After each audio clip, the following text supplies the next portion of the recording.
It's Monday night. I about said November. Wow, hot start. It's December 16th, 2024. Brand new episode of the Tan and J Man Show, episode 422. If you're keeping count at home, which I know you're not. I'm Tanner Lee. Across from me on the screen is Josh the J Man Mont. We're streaming on the ISC Sports Network, on the ISC Sports Network social media pages, as well as the Tan and J Man Show Facebook page. And if you're listening to this about 12 hours or so from now, make sure you're following us. Subscribe to us on Apple Podcasts, Spotify, wherever you listen to your podcast at. Give us a rating and a review. We really appreciate that. Only 3 episodes, including this one, left in 2024. Hard to believe. What a year. Man, what a year. Has that gone fast? Holy cow. I'm sure 2025 will be even faster. I mean, that's just how it goes, I guess. Yep. How we doing, Jay, man? I'm doing all right. I got some Berry Bogey for you immediately. Yes, I'm ready to get a bogey because neither one of us can ever get these right. So it's an NFL question. You got to get all 5 of these to get anything. Oh boy. There are 5 active franchises without a 13-plus win season. Ooh. Can you name those 5 franchisees? Ooh, 5 active that's franchises a really good question. without a 13-win or better season. That's a good one. So, 5 of them. I couldn't believe there was 5 of them. No, that's wow. Birdie Bogey is brought to you by Arlington Public House. Arlington Public House is upscale cuisine and cocktails with a casual atmosphere, located 703 Main Street in Rochester, Indiana. Their Friday night special this past weekend was an ultimate prime rib sandwich. Indulge in our ultimate prime rib sandwich. Tender, perfectly cooked prime rib piled high on a toasted artisan roll, topped with sweet caramelized onions, melted provolone cheese, tangy banana peppers, and a dollop of zesty horseradish cream sauce, served with a warm, savory cup of au jus for dipping, all for just $20. That sounds fantastic. I'm not a caramelized onion fan, but love banana peppers, love sweet peppers. Good stuff. I had a banana pepper last week for the first time in my life. I was so on it. I'm trying to like it. I had it on a what did I have it on? Philly, I guess you call it a Philly cheesesteak sandwich from a company we won't name because there's no free ads. No free ads. I'll tell you off air. I am more of a pepperoncini fan than I am banana pepper fan. I think pepperoncinis are a little better, but they're in the same ballpark. They're both yellow. That's about all I know about them. They're both yellow, but prime rib's good. Prime rib. Love prime rib. Yeah, good stuff. So we had a lot. We have a lot to talk about tonight. We got NFL, we got college hoops, we got Heisman Trophy since that's been handed out and awarded, and we got the college football playoff, the first 12-team one getting underway on Friday night. But let's give the NFL some time. I feel like we're kind of giving the NFL a time shortage every week lately. Yeah, every week. Like a lot to talk about because week 15 was pretty interesting around the league, and it's hard to believe we're down to 3 more weeks of the regular season. That is wild. 3 winners, 3 losers. My first winner is the Buffalo Bills. Took it to Detroit. I think Detroit's injuries are starting to catch up with them a little bit, especially on the defensive side of the ball. 2 more guys today out for the season. Did they say David Montgomery's out for the year because he got banged up? And they said Montgomery and then their defense tackle McNeil. Yeah, they have a lot of injuries. Montgomery's a rough one because he's kind of their closer. I mean, he's a big bruising back that can get you a few yards and get a first down to seal the game. But Bills. I've been saying it since probably week 4, maybe, that they're the best team in the AFC, and they have done nothing to sway my mind when it comes to that. They still probably won't get the 1 seed, so they still probably won't have home field advantage. I would say it's very unlikely they get the 1 seed, but I think they're quite a bit better team than Kansas City and would have no problem going into KC and playing them. I mean, they've played in the playoffs about every year, it feels like. So, yeah, it's interesting because you would think they want the elements to be bad for home field advantage, but at the same time, that could backfire on them. Definitely. So, I mean, it's interesting, but you get Josh Allen in a neutral, weathered environment, or environment like yesterday where there's no weather at all since it's indoors, and he usually balls out pretty well. Yeah, he was ridiculous yesterday. Some of the throws he made. There was one. It was since they started tracking these sort of stats, it was the quickest 50-yard air travel completion that they've seen so far. It was like in the air 2.7 seconds. That's it. And he just lasered it from 50 Yeah, yards. he's pretty good. Yeah, he's not turning the ball over this year because that was his one bugaboo. Is he was, Right. leading the league in turnovers the past like 4 or 5 seasons, and this year he's not doing that, and he's without the Stephon Diggs. And I kind of bought into I think Stephon Diggs kind of made him. No, I think it was the exact opposite. And we see Diggs is kind of a head case in Houston. He was a head case in Minnesota, clearly a head case in Buffalo. So I think Josh Allen, for the first time, is not worried about I got to get Diggs the ball, got to get him the ball. He's going to start whining, got to give him the ball. And he's just spreading the wealth and playing the best football of his career so far. And I hate how much I like him. He is very fun to watch. If you have a good quarterback like him, you don't need a bona fide number one wide receiver. And because more times than not, bona fide number one wide receivers are divas. Yeah. They can cause problems in locker rooms. So, I mean, they're better off without them. Brady had Randy Moss, but then after that, he didn't have anyone. Nope. Like he had Edelman and Amendola and Chris Hogan. He was throwing the ball. Wes too. Welker for a while. Gronk. He did have Gronkowski, which I guess could be your number one, but he just didn't seem like the diva type either. And Peyton had Marvin. Marvin wasn't a diva when it comes to football. He was quiet. Yeah. He was quiet. Off the field, he had issues. But like guys like Reggie Wayne, I think Peyton made Reggie Wayne. I completely agree. Alice Clark, definitely guys like Brandon Stokely, more role players. That's what the good ones do. Yeah, absolutely. So, my first winner is Tampa Bay Buccaneers. Yeah, I did not think they'd go into LA and win 40-17.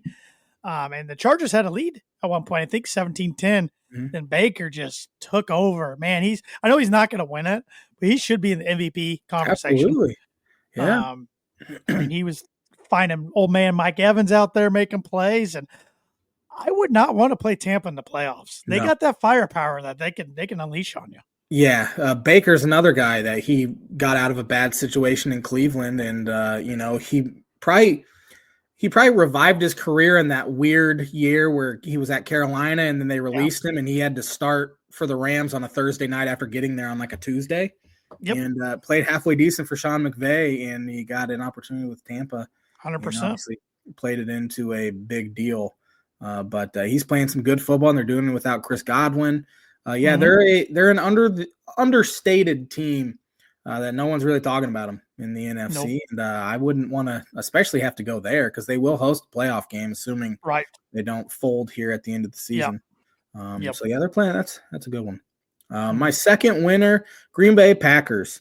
Yeah, they were impressive last night. Yeah, that's a really good Seattle defense too. It's another team I wouldn't want to play. Is Green Bay in the playoffs? I think they're the second best team in the NFC. Yeah, I mean, I don't see anyone else. They're not flashy, no, but they're good.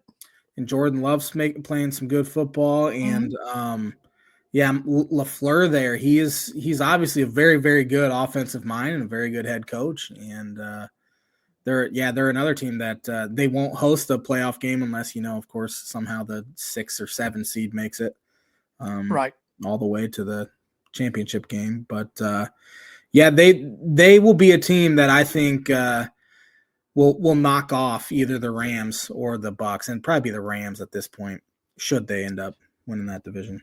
Yeah, I think Seattle's done, especially if Geno's banged up. Sam Howell can't get it done, and they've overachieved. Let's be honest. Yeah, definitely.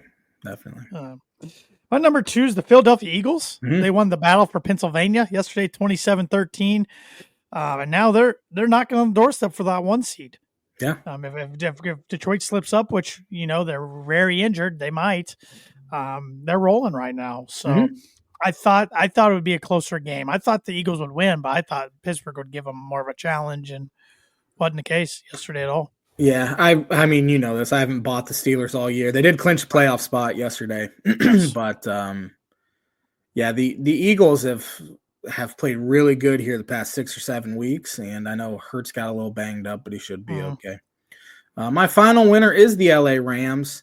Going into San Francisco, it's weird out there in San Francisco. You have a linebacker quitting on the team before the game, and just saying I'm not playing, and then I think Brock Purdy has lost himself a ton of money this year. I wouldn't feel comfortable giving him a second deal, especially if it's in the hundreds of millions, like it likely would be, or like they were talking even before the season.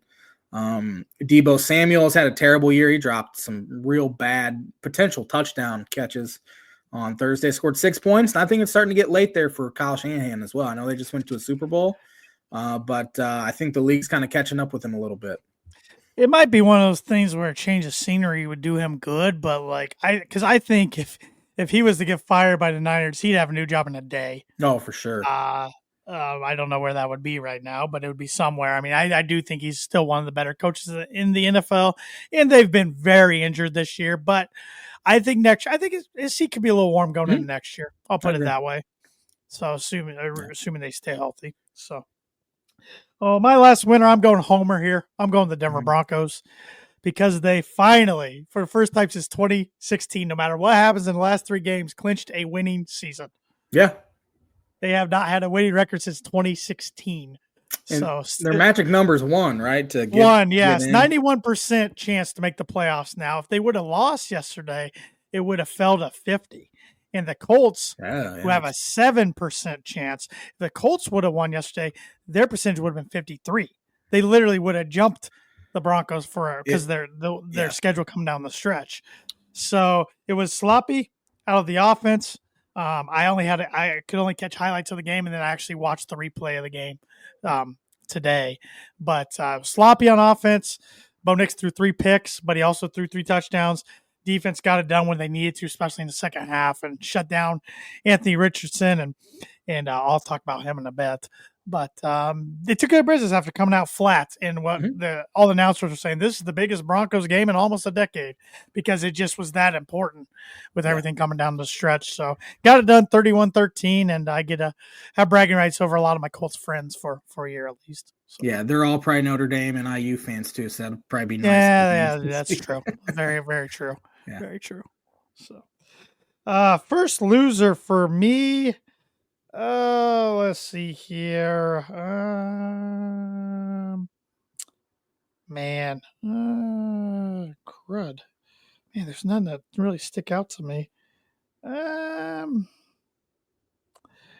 about how about Dan Campbell? Yeah. I appreciate the aggressiveness and the guts, but sometimes you're just being dumb. Yeah. I know they couldn't stop the Bills, but doing the onside kick at that time and point in the game when he did, that killed him. And that return on the onside kick killed him. I would not be shocked if he does something stupid in the playoffs and it cost him. Yeah. Again, love the aggressiveness 90% of the time, but sometimes there's, time and place for that. There was 12 minutes left. You don't know what's going to happen. Bills could fumble. Anything could happen. You kick that thing away. You're only down 10. You get one stop. You go down, score. You're down 3. I know you had a hard time stopping them all game, but put a little bit of more faith in your defense maybe, and they come up with a play. Yep. But it about backfired against the Green Bay Packers, going for it on 4th and 1 a couple Thursdays ago. And so could backfire definitely in the playoffs. It kind of did last year too in San Francisco. My first loser is the Indianapolis Colts. Both the Broncos and the Colts season changed when Jonathan Taylor did not just carry the ball into the end zone. 100%. Why guys do that? Blows my mind. Like, just tuck it till you're in the back of the end zone. I mean, I just don't understand. Should he have held on to that thing? I think it would have been tough for Denver to come back. I agree. They would have made it. I assume they would have gone for 2 to try to make it a 14-point game. And it was third quarter too, wasn't it? Early in the third, yeah. So they start having to throw the ball a lot more. And Nix, again, he'd already thrown a couple picks. Maybe he starts forcing it in there a little bit. But just carry that stupid thing to the sideline. I don't understand. I will never understand that. So and then not only that, then they're trying a double pass. Yeah. which Nick Bonito read and picked off. And then the wide receiver wouldn't own up to the mistake after the game. Anthony Richardson, I don't know what the Colts do with him. He's a good athlete, but he can't throw the ball accurately. No. When's the last time we've seen like a starting quarterback that's pretty much been the starter the entire season have a completion percentage under 50% on the year? Because he came into the game 47%. That is putrid. The only guy I can think of, and he was a start. I don't even. Was he started for probably a little over half the year? Yeah, he was. It was Tim Tebow. That's the only guy that comes to my mind. Yeah. Great athlete.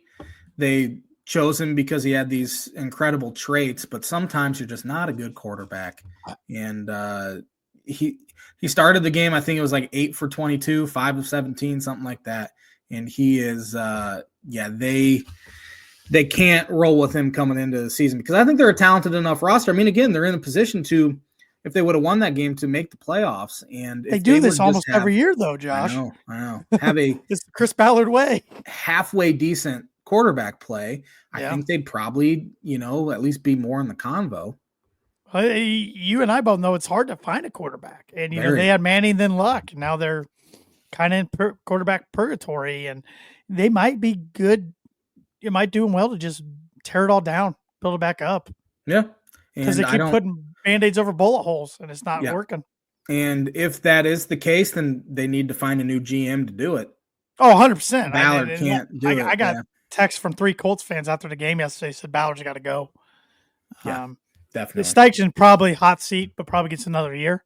The problem is you don't want to saddle a new GM with a head coach, and you also don't want to saddle, a new head coach or a head coach with a new GM either. Right. It just makes it awkward and kind of the college thing with ADs that are close to retiring, new head coaches, sort of thing. So, oh gosh, I don't even know who to pick for my other losers. I'm going to put the Panthers as a loser because I put 6 points on them that they'd win. They let Cooper Rush play pretty darn good against them and beat them. Cowboys are still kind of in it somehow, aren't they? I mean, they've, I'm not saying Cooper Rush going to unseat Dak, but he's played better than I thought he was going to, and they've played better than I thought they were going to. But I'm struggling to pick losers this week just because a lot of these teams were expected to lose that loss. Right. So. I'm going homer pick here with the Dolphins because they are 1-. I think McDaniel, since he got there, is 1-17 against playoff teams. No kidding. Holy smokes. It's miserable. Now, the crazy thing is, and I'm not trying to give them the benefit of the doubt, almost all those dang games are on the road. They've barely played any good teams at home, and it's kind of skewed it a little bit. But Tua was off yesterday. He had only turned it over once in the 7 Don't throw it to Stingley's way. It dude's a hell of a corner. That's the problem, though, with trying to force it into Tyreek. Yeah. And Tyreek has been terrible in big games, and I kind of wish they wouldn't have even signed him to an extension at this point because he's just not the same player. Defense did their job. They held the Texans to under 200 yards total offense. Just the offense they missed an extra point for one.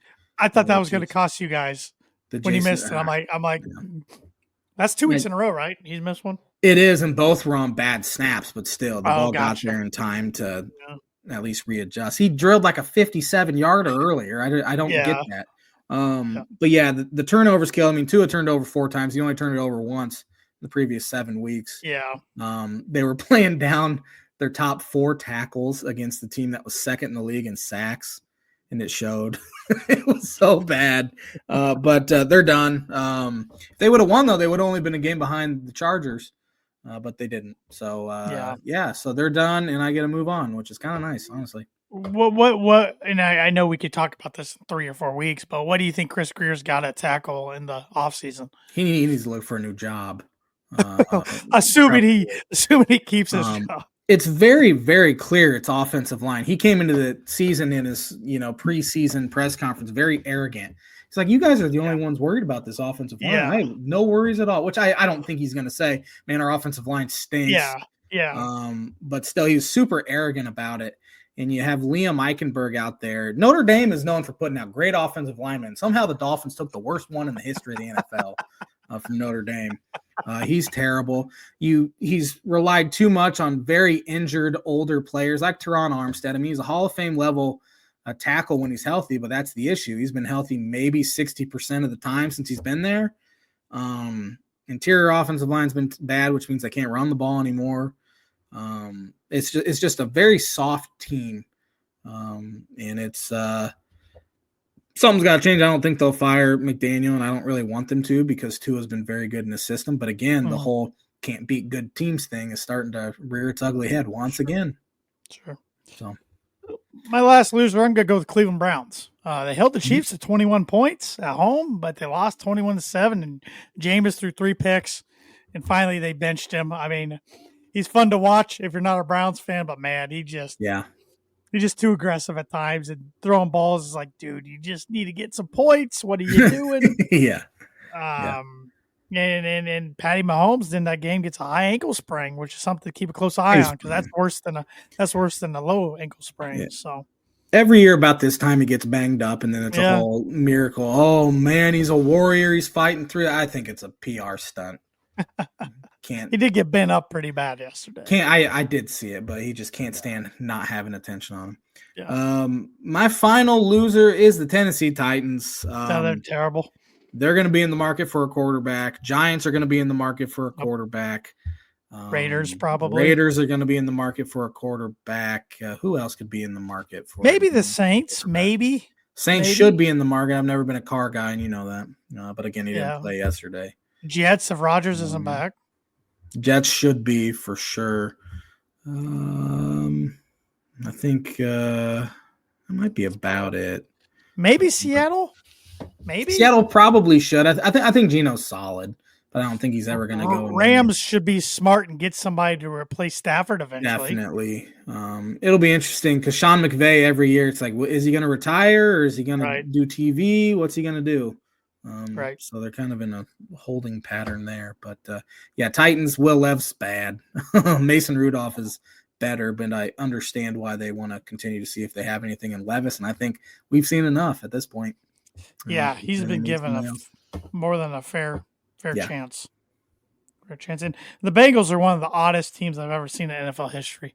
They just put up points, but they dug themselves in such a deep hole they can't get out of it. So. Yeah, and that defense is horrendous, and I think Cincinnati would be smart, kind of cleaning house coaching staff wise. Yep. Starting with Zach Taylor. I mean, it's been a couple years since they've been good, so. I wouldn't be surprised if he gets another year, but the staff around him revamp. Definitely. So, well, let's pick some games for Week 16. Thursday night, Denver Broncos at LA Chargers. Chargers won the first matchup between these two to start the year. This was not supposed to be a Thursday night game. Got flexed a couple weeks ago. This will be the J-Man's bucket prediction of the week. The Denver Broncos will clinch a playoff spot for the first time. I hate you. Since 2006. All they need is the Colts to lose, and the Colts are terrible. I know they play the Titans this week, but I think that's all they need. Is that all they need? The Colts, the Dolphins, and the Bengals are all right there, so I don't know. Yeah, but the Chargers are but anyway, the Denver Broncos will win this week, and I have 5 confidence points on them. J-Man's 4. But you are, of course, you're going to pick them. I should know you better than that. Let's see here. Let's see if I can pull up the read. Here we go. J-Man's Book and Prediction of the Week is brought to you by Travis Watering Insurance Agency for life, home, auto, business, renters, workers' comp, and farm insurance. Contact Travis 219-869-4561. Got another AFC West team in action as the Houston Texans travel to play the Kansas City Chiefs. Saturday football has started. I love Saturday NFL games. And you're going to have Saturday college football playoff game. This is going to be a great Saturday. Beautiful weekend. I don't think Houston's that great. I don't either. CJ Stroud was just yesterday. He's been the whole year. My fantasy teams with their defense is good. They force a lot of turnovers. They get a lot of sacks, which could, especially with Mahomes having a bum ankle, could pose some issues. But give me the Chiefs for 13. I got the Chiefs for 8. Yeah. So Pittsburgh at Baltimore. That should be a good one. Saturday afternoon at 4:30. Give me Baltimore for 12. This is always kind of an AFC North. You are anti. You believe in the Steelers. I don't think they can score enough points in Baltimore. Well, Watt is hurt now too. So yeah. Give me Baltimore for 12. I got Baltimore, but for 3. I mean, I think they'll win, but I'm not as confident. Like when it comes to these divisional games, I'm scared to put too many points on them. So, New York Giants at Atlanta Falcons. Giants are pathetic, and Daboll's going to be gone. Should be gone. Their GM should be gone. Their owner needs to sell probably, and they need a new everything there. I don't think the Falcons are any good either. They do play tonight, and if they lose to Vegas, man, it could be start to get real ugly there. Give me Atlanta for 11, though. I got Atlanta for 12. I'm right there with you with everything you said. Detroit at Chicago. This game was a tight one on Thanksgiving Day. Yes, it was. However, the Bears have clearly given up. Yeah. It felt like they would, have a little spark with them firing Eberflus, but they got whooped in San Fran their last game. So give me the Lions for 15. I got the Lions for 11. It's interesting when you talk about Caleb Williams. I don't agree with players saying who they're not going to play for and whatsoever, but I could understand more times than not, number 1 overall picks at least thinking about doing so. Yeah. Because now he's in a situation going in his second year. He's going to be on his second head coach and his third offensive coordinator. Yeah, it's bad. It's not good. Not good. It's bad. Cleveland Browns at the Cincinnati Bengals. Give me the Bengals for 10. I got the Bengals for 14. I think that, like I said, they're putting up points, and the Browns are not good. We both called that. Everybody was predicting the Browns to make the playoffs again this year. Yeah, I didn't buy it. They were better with Joe Flacco than they were Deshaun Watson last year, and he was no longer there, so I just didn't buy it. Yep. Tennessee Titans at the Indianapolis Colts. Give me the Colts for 9. I got the Colts for 13. Yeah. I don't think the Titans go into Lucas Oil and win. LA Rams at the New York Jets. Jets did get a win yesterday. I picked them to win. Very lucky win against Mac Jones and the boys. Rams are playing some really good football. They've been one of the hottest teams in the NFL here the past 5 or 6 weeks. So give me the Rams for 4. I got the Rams for 7. I agree. They're fun to watch when they're clicking. Philadelphia Eagles at the Washington Commanders. Commanders awfully fortunate not to lose to a backup quarterbacks yesterday. Yeah, they were. And I just don't think they're that great either. Give me Philadelphia for 8. I got Philadelphia for 5. Washington started the year off hot, but they've come back down to earth. Arizona Cardinals at Carolina Panthers. Same with the Cardinals. They were kind of the team, and I mean, they won yesterday, but they haven't looked that great here recently. Give me the Cardinals for 2. Got the Cardinals for 6. Minnesota Vikings at Seattle Seahawks. I think Sam Darnold's going to end up getting paid by somebody. I can't figure out who it's going to be. Yeah. And I think that money will be ill-advised too. No, I do too. Yeah. Give me Seattle for 7. I'm going Minnesota for 10. I need to stop picking against Minnesota because they keep winning, but I just don't. They're the NFC equivalent to the Steelers in my mind. All right, that's fair. That's fair. Maybe I'm assuming Gino's not going to play for Seattle. I don't know. Oh, that's right. He did get hurt. No idea. Sam Howell stinks too. Yeah, Gino's not that good either. No. But, New England Patriots at the Buffalo Bills. Bills for 16. Bills for 16. I heard rumors today that if Johnson from the Lions has interest to go into New England, that New England might consider pulling the plug on Mayo after a year. One and done, huh? Mayo's been a New England guy forever. I know. I'm like, will Kraft do that? I don't know. Yeah, man, I'd be tempted if I was the Dolphins to go hire Ben Johnson too. He was an assistant for the Dolphins from like 2011 through 18, I think. But man, he's got a fun offense there in Detroit. Yeah, he's gonna have his pick of jobs, and in New England, like from the outside looking in, it's like, well, does he want to take that over? That they look bad. Well, they got a young quarterback, Drake May. He's pretty good too, and they have tons of cap, tons of spending money. So, yeah. That is the good thing about Bill Belichick never spending money in free agency is you have an insane amount of cap. But, of course, New England doesn't have the same pull it did 5 years ago even. He'll be spending that money at UNC now. So weird. So weird. That is weird. So weird. Jacksonville Jaguars at the Las Vegas Raiders. Oh, that's a fun I'll be one. tuning into this one only because they're the home team. I'm taking Vegas for 1. I'm taking Jags for 2 just because I don't like the Raiders. I was like, I don't know who to pick in That's a this good one. enough. They're both That's honestly a good enough reason to pick that game. But this is bragging rights in your family. San Francisco at Miami. Probably 2 of the top 4 most disappointing teams in the NFL this year. Would you say? Yeah. Both have been injured, though. I mean, you do have to take that into consideration. Couldn't care less. I do think if Tua stays healthy for the entire 17, we're sitting here probably 8 and how many games they played? Yeah. 8 They've and played 6, 9 and 5. Maybe. Yeah, they played 14 games so far. I would say they beat Tennessee and they beat Indianapolis. They beat Indianapolis for sure because they almost won with Tim Boyle at the end. So, hey, I saw Boyle came in for the Giants yesterday. Somehow that son of a gun keeps getting time in the end. I don't get it. He was the worst quarterback in the history of Division I athletics. And he's a terrible. He was not either. He threw 1 touchdown and 13 interceptions for UConn in his career. He is the only quarterback in the history of the NFL. In the 10 games he's taken a snap, his team's lost every single one. Now it's 11. So he's 0-11. Not even as a starter, just he came in even. I don't get it. Anyway, with that being said, I think the Dolphins, both teams really, you can say this, where are they going to be mentally? Because now it's like probably not going to make the playoffs. Both have been injured. I'm taking the Niners for 3, though. I think they're better, and I think Shanahan will get the best of his buddy. I'll take Dolphins for 1 because they're at home.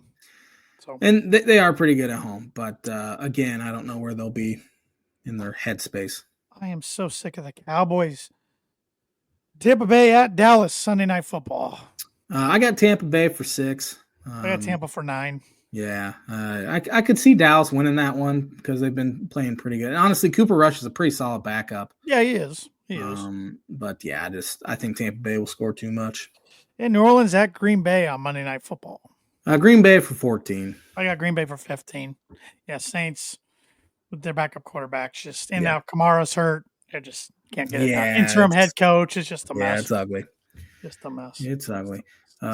Before we go any further, do you want to get educated? Yeah, I do. You can always use it.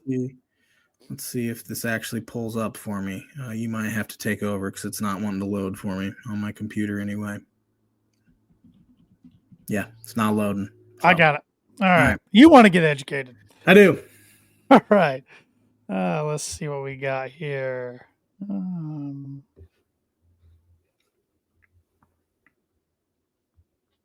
A lot of cricket. Here's a good one. What in the heck? I think, okay, they abbreviated it. Okay, I got it. On this day, 1929, Chicago Blackhawks' first game at Chicago Stadium took place. They beat They beat the Pittsburgh Pirates 3-1. I don't know. Pirates fielded a hockey squad that year. No idea. On this day.com. No idea. On this day, 1945, the National Football League championship game was played in Cleveland Stadium as the Cleveland Rams beat the Washington Redskins 15-14. Last game before the Rams moved west to L.A.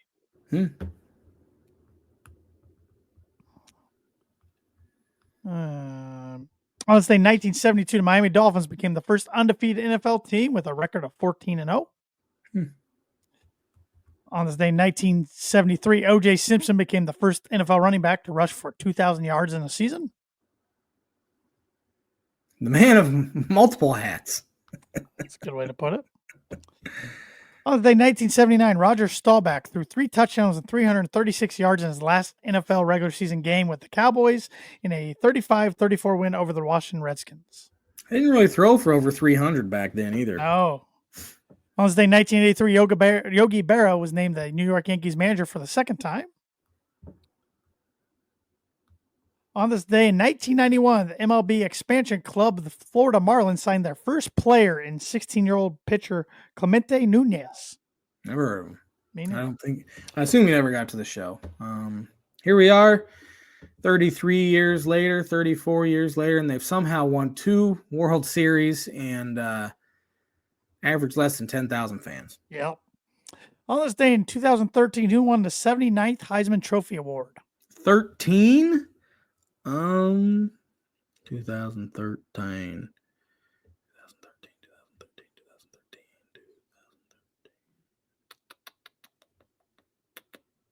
I don't know.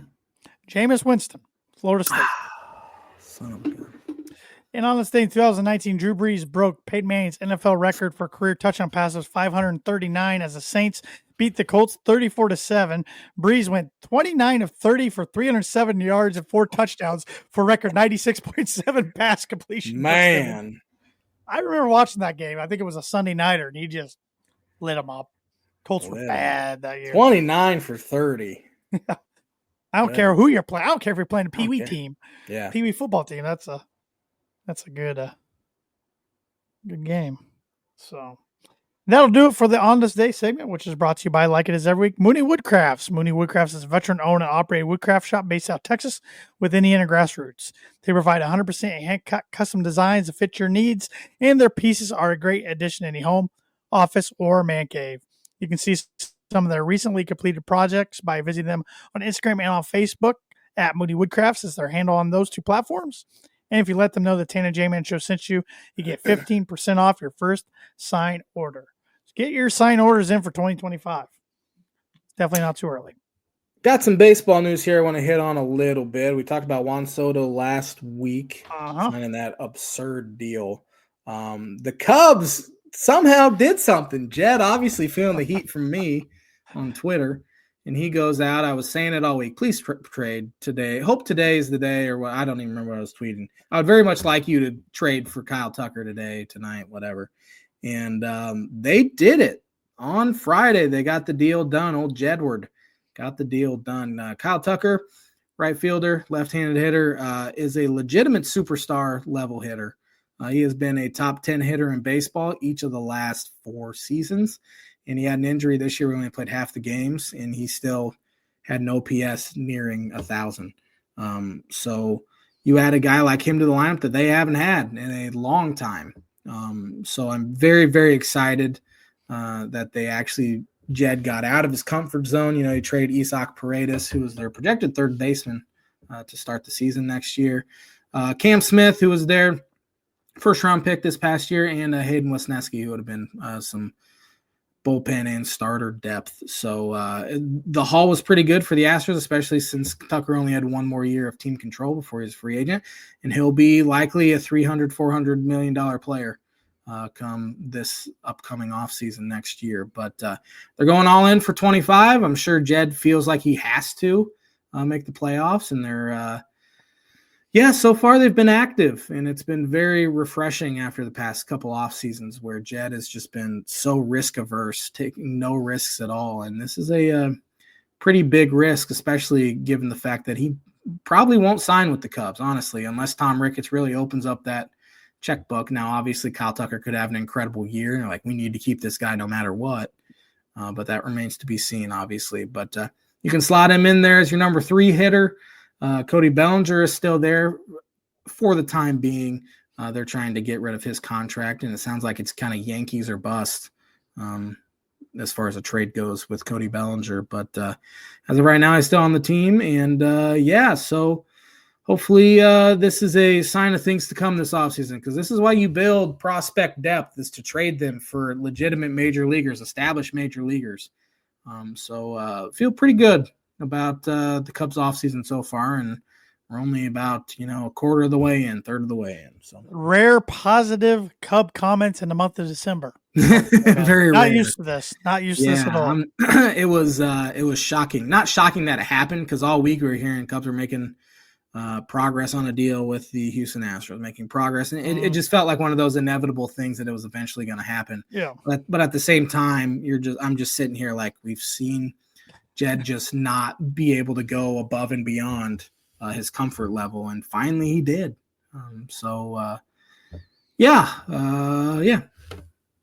Thumbs up. Well, we'll get to pick six real quick before we talk some Big Ten hoops and then Heisman and college football playoff to round out this episode, starting with Michael Vick. Yeah, I saw he's been mentioned as a coaching candidate for a couple FCS schools. Is that correct? Yeah, Sacramento State was one. Sacramento State and I think Nichols State was the other one. Interesting.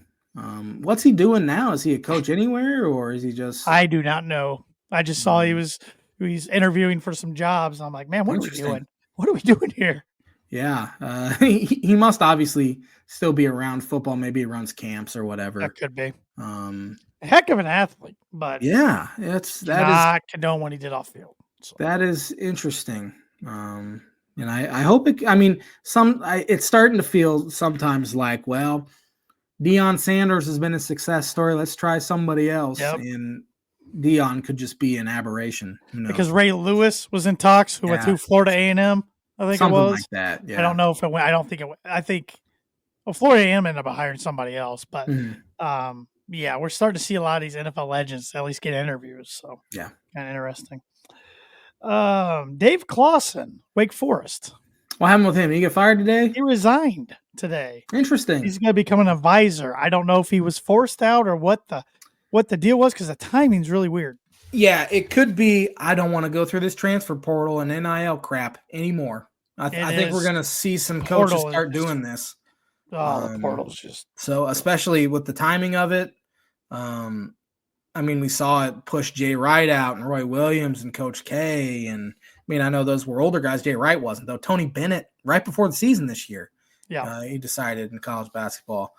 So I think we're going to see it's gonna wear. I mean, it was already an incredibly stressful job being a head football coach at a big time Power 4. Yep. I mean, it's not a big time school, but it's a Power 4 football program. Right. And now you add just so many more elements to it. And I think we're going to start seeing that more and more of the older guard wanting to get out. Yeah, I mean, he's 57 years old, but he's been a head coach 25 of the last 26 years. Mm-hmm. He's been at Wake Forest for a little over a decade. He led them to 7 of their 17 bowl games in school history, including 5 of the school's 11 total bowl wins. He did a pretty good job there. Yeah, absolutely. That's a tough place to win football-wise. Very. Even basketball's tough to win anymore. Rick Barnes. Oh, yeah. Very good basketball coach. He'll always have very tough, hard-nosed defensive teams. And, nothing but respect for the guy, honestly. Yep. Let's see who else we got here. Mike Woodson. That seat's got to be getting a little warm on his behind. Oh, I think so. I mean, we were actually playing college football 25 on Friday during the game, and I was kind of checking the score every once in a while. And I think I told you it was like, all right, 68-67, Nebraska's winning. Next time I checked the score, there was like 30 seconds left. It was like 84-68. Nebraska just blew them out.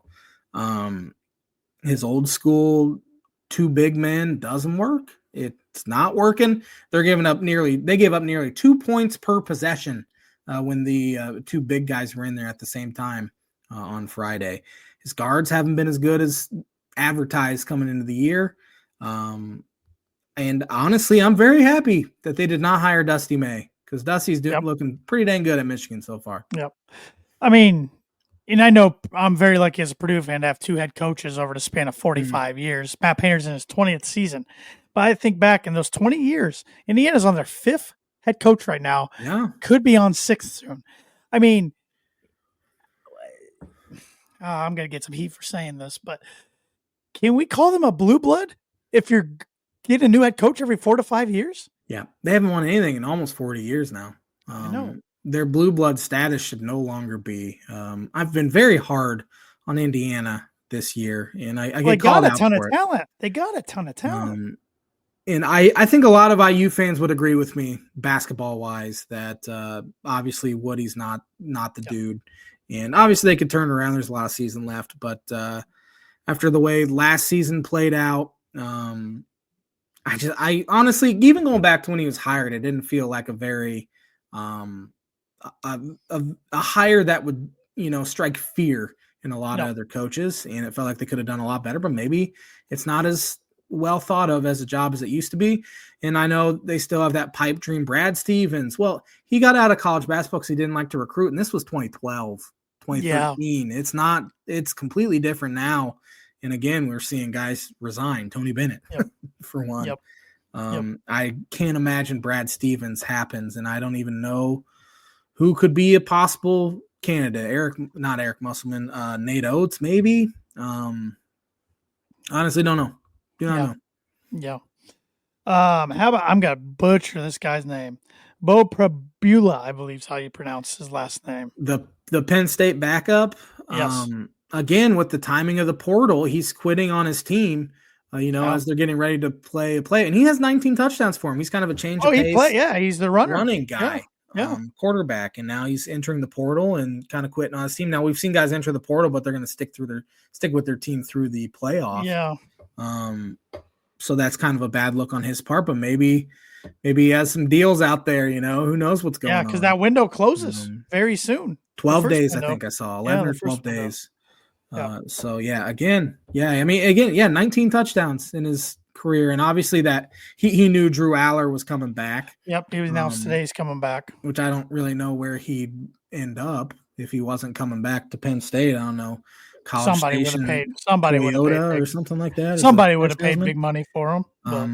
I think it was mainly an NFL draft thing. I don't see that. No, but yeah. And lastly, here, Clyde Edwards-Helaire. Is he back? Waived today by the Chiefs. Yeah.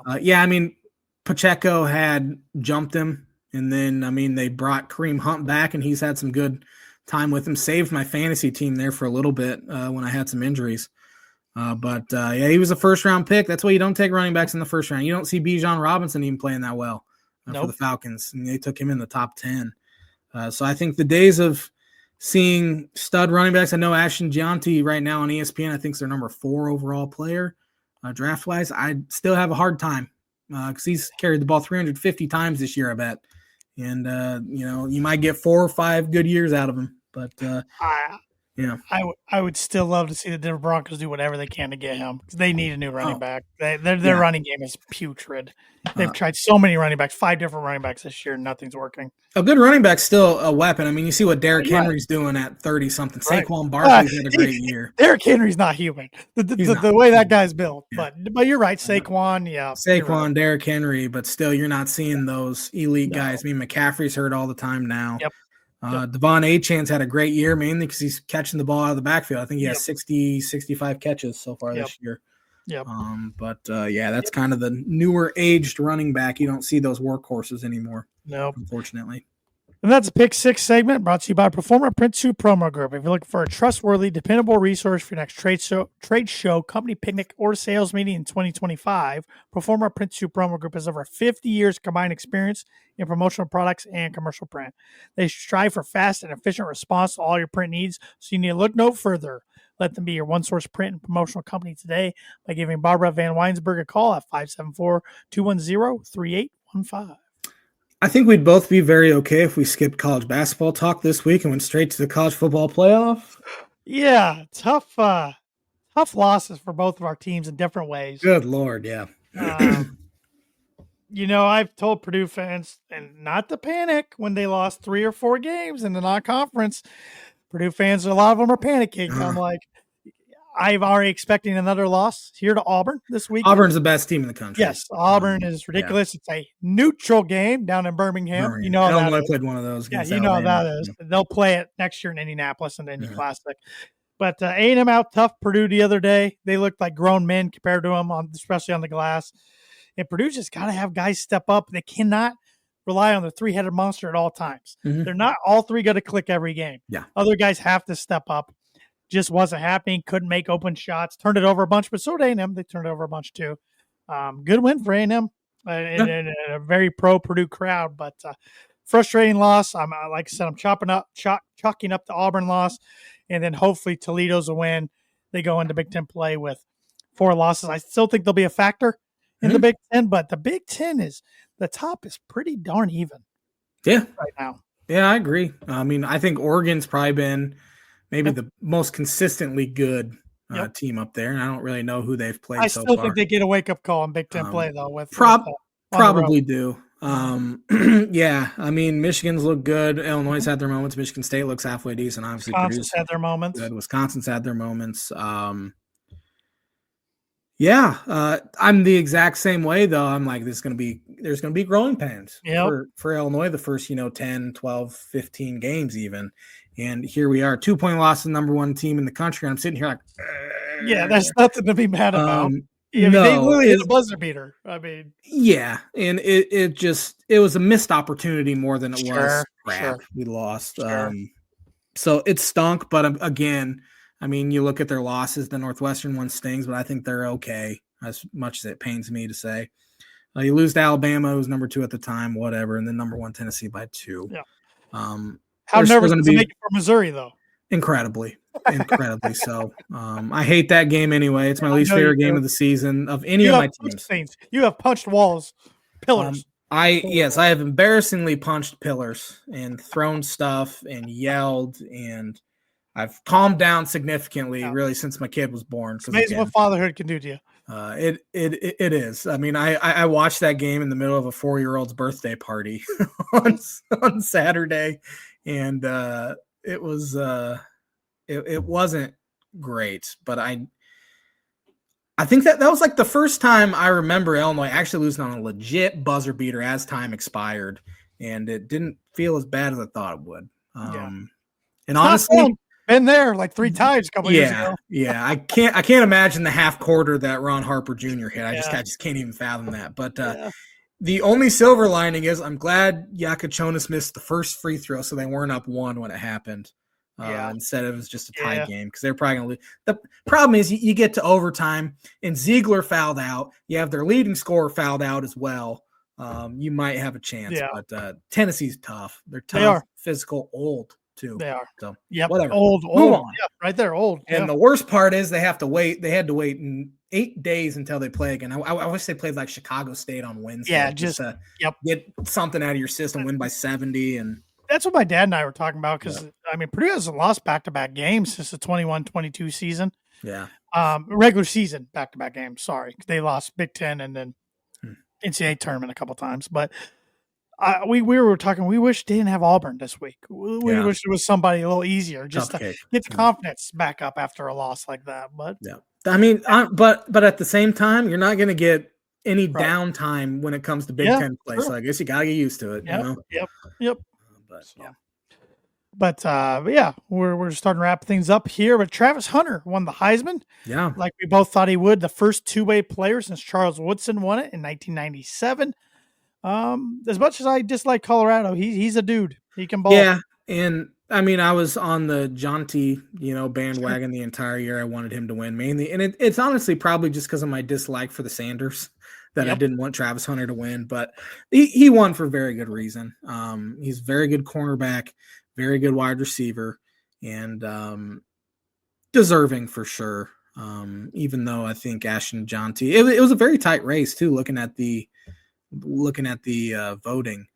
But he deserved it. He'll be a top 10 pick or so, probably as cornerback. I don't think he'll play both ways when it comes to the NFL. I think they'll want him kind of specialize in one of them. It'll probably be cornerback. But that was the first time actually, I guess I haven't watched the Heisman ceremony in a while.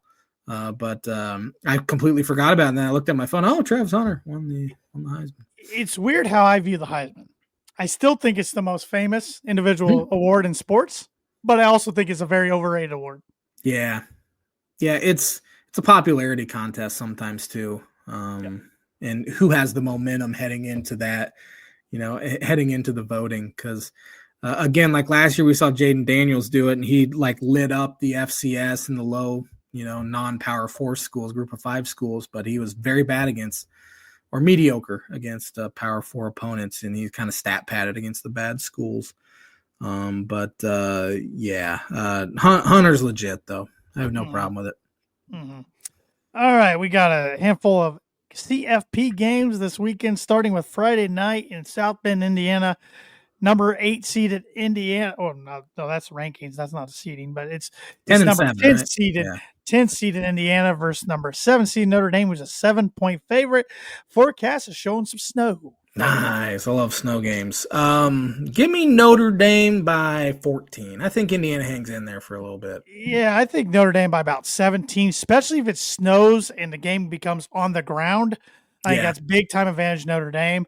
Now, if Indiana's able to air it out, it's more of a closer contest there. Mm-hmm. But I'm dreading it. Telling myself I'm not going to watch it, but I'll probably tune in probably a watch little bit of it. Yeah. Yeah, probably. But man, I never thought I'd have to talk about this scenario in my life. But here we are. Especially this year, we didn't think we'd have to talk about Indiana being in it. But. Well, in the winter, there's a good chance the winner's going to get Georgia with Carson Beck out. Yeah, good chance. So I don't know, or if he plays, he's got to be banged up. Mm-hmm. So Saturday got SMU at Penn State, who's an 8.5-point favorite. This is a nooner Saturday. Give me Penn State. I think they handle it fairly easily too. I think Penn State wins as well. Clemson at Texas, 4:00 on Saturday. Texas is an 11.5-point favorite. I think Texas covers. I just don't think Clemson can score enough points.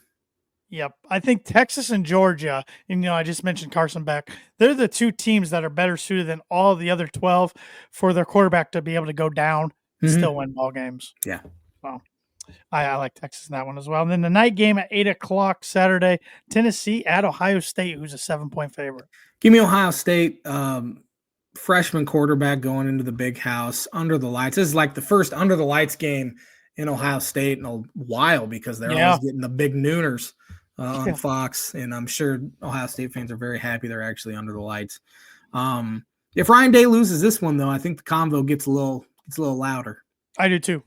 I don't know if they would actually pull the trigger, but yeah, I think there's a big conversation, and if not, his seat is flaming. Definitely going into next year, which is still crazy, but it's a crazy fan base, a crazy program. So I'm taking Ohio State as well. I think they come out ticked off. Mm-hmm. They should. Man, you can't get much more arrogant fan bases than those two. Holy smokes. Oh, man. Yeah. At least Ohio State's won something here the past 30 years. True, but looking forward to this 12-team playoff for sure. And I could care less about the rest of the bowls. I used to love bowl season. Yeah. Now I care less. Yeah. I do wish the quarterfinal games were on campus because that would be cool seeing like a Penn State at Boise. And I think it even hurts a little bit the teams that get the byes not being able to play a game at home. I agree. So maybe they'll start doing that. Get a bye. Yes, they have another week to heal, but now you're talking 2 or 3, or in most cases 3 weeks. You haven't played a game. I know. Yeah, I don't think it helps them at all. Yeah. I wish they weren't neutral because, again, as I said, I think it'd be cool to see some of those teams playing at a Boise State or wherever. But. Yeah, because and even when it comes to the Indiana Notre Dame game, I get we're used to cold weather in the Midwest, but a lot of these kids still have not played a football game on December 20th in their life. Yeah, that's a very good point. Different than playing in November. So. Yeah. So, any more thoughts? No, it's going to be a fun sports weekend. Got a lot of good college basketball, non-conference games going on. Got NFL Saturday and Sunday, and like I said, college football playoff Saturday. Yeah. So good day to kick back and relax if you got all your Christmas shopping done. Oh, yeah. I'm excited. We haven't had a free weekend in a long time, it feels like. So I'm going to be watching a lot of sports. So there are 5 active franchises without a 13-win season.